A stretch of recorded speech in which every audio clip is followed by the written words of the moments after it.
For the first time, a couturier revolutionizes the insular world of perfume by creating in 1921 her own fragrance, the first of its kind. Coco Chanel seeks, in her own words, a woman's perfume with a woman's scent. Her scent should be as important as her style of dress. A woman, she says, should wear perfume wherever she would like to be kissed.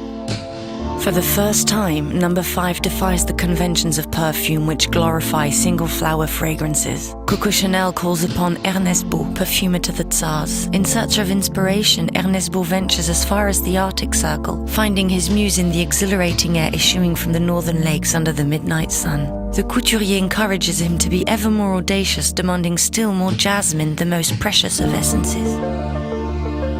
May rose, Haitian vetiver, ylang ylang, sandalwood, orange blossom, essence of neroli, Brazilian tonka beans, he composes a bouquet of over 80 scents for her. An abstract, mysterious perfume, radiating an extravagant floral richness. For the first time, No. 5 transforms the alchemy of scent through Ernest Beau's innovative use of aldehydes, synthetic components which exalt perfume, like lemon, which accentuates the taste of strawberry. Aldehydes add layers of complexity, making No. 5 ever more mysterious and impossible to decipher. For the first time, No. 5, a code, an identification number, makes the sentimental names for the perfumes of the day seem instantly out of date. It receives its name because Mademoiselle Chanel prefers the 5th sample Ernest Beau presents to her. According to some, she also chooses the No. 5 because of its magical, luck-giving qualities. For the first time, a perfume is presented in a simple laboratory flacon, pure, austere, as bare as a vial. The minimal lines of the No. 5 bottle distinguishes it from the mannered bottles of the 20s. Its sobriety ensures its timelessness. By some accounts, its stopper, cut like a diamond, is inspired by the geometry of the Place Vendôme. The original bottle adapts imperceptibly to its time.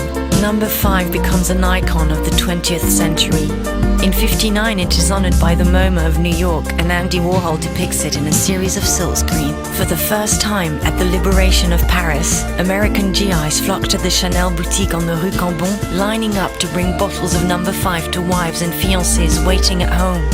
From the United States to Japan, the fragrance's fame spreads. It soon becomes the best-selling perfume in the world.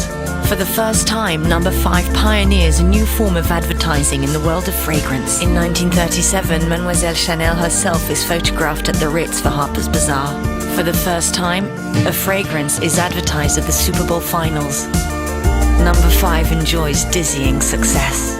For the first time, No. 5's place in history is secured when Marilyn Monroe, at the height of her stardom in 1952, reveals that she wears to bed just a few drops of No. 5. So I'm Chanel No. 5. For the first time, Jacques Ellul, artistic director of Chanel between 1965 and 2007, features celebrities as incarnations of the iconic perfume. In 1968, Catherine Deneuve agrees to lend her French beauty to No. 5, followed by Candice Bergen, Susie Parker, Ali McGraw, Lauren Hutton, Carole Bouquet, Estella Warren, Nicole Kidman, Audrey Tautou. For the first time in the history of No. 5, a man agrees to represent the most feminine of fragrances, Brad Pitt. For the first time, a perfume created in 1921 is still the best-selling and most famous fragrance in the world. No. 5 resists the whims of fashion and the passage of time, as if Mademoiselle Chanel had found the formula for the feminine eternal.